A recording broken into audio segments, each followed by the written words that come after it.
and conditions and give up, or either they could choose to stand on the belief that God would not fail them because he has a plan for their lives. They could either throw in the towel or embrace transition. And see, that's where we are today. We can either give up, or we can say, you know what, God, we might not be able to do it the way we used to do it, but God, we're going to trust you, and we're going to worship you, and we're going to praise you, and we're going to hold on because we know that you are working through this.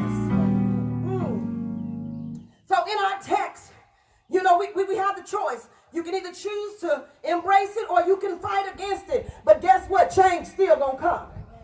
In our text, God was saying to them to let go of the past, because it's nothing compared to what I am going to do. For I'm going to do a brand new thing. He said, I'm going to do a new thing. He said, and watch it spring forth. Though you know when you put something on spring, it shoots it out. So what it means that God will do a quick work. He will make a change quickly. It might take a while, but when he does it, it moves quickly.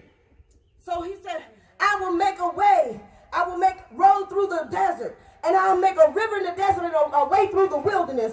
See, when we find things changing around us, we need to start rejoicing about what is to come instead of always mourning what was in our past. It's time for us to stop worrying about the things that have happened before and what used to be, and start making preparations for what is ahead. For Jesus said that no man having put his hand to the plow and looking back is fit for the kingdom of God. So I want to tell you today, it's time to start rejoicing, because your latter will be greater than your past. Your latter will be greater than your past. Remember that God said, I know the thoughts that I think towards you, thoughts of peace and not of evil, to give you an expected end.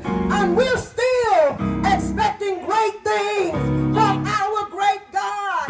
God is shifting us and taking us out of our comfort zone. We are transitioning to a new place in him.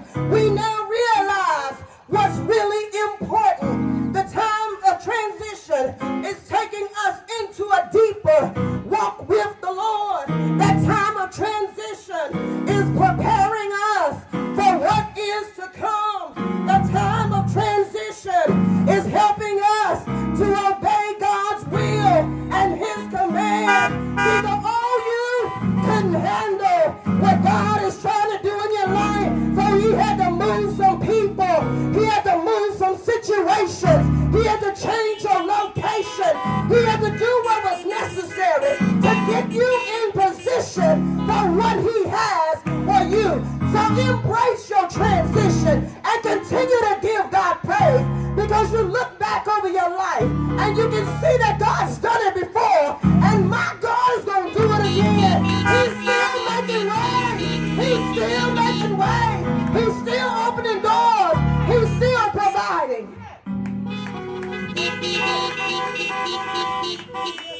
God is still God, and he is working things out for our good. What I want you to understand, it's important for us to embrace transition. Now, I'm not telling you something that I don't know and haven't experienced for myself. Transition. There have been many times that I've had to transition into a new thing in my life. And even with the way that we're having to do worship, that's a transition. But I said, God, whatever way you say do it, I'm willing to do it. I want to please you, God. And that's what we've got to learn to do, is to just set out to please God. That should be our goal in life. Because if we please God, then God's going to bless us.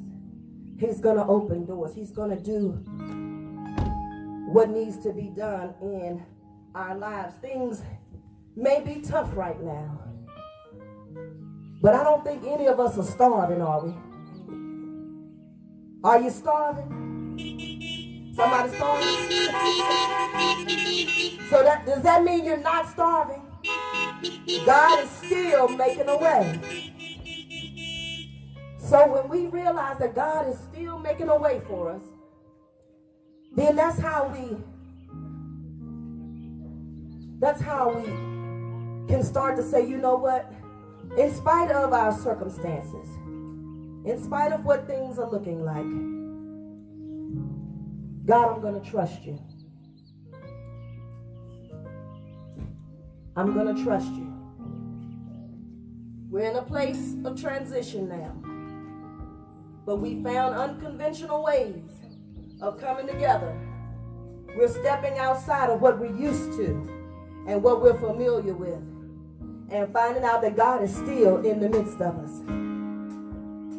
We're worshiping in our living rooms. We're worshiping in our bedrooms, in our kitchens, because God is still, He's accepting that worship. We don't have to wait till Sunday morning to lift our hands and give God praise, because we found out that God is with us no matter where we are.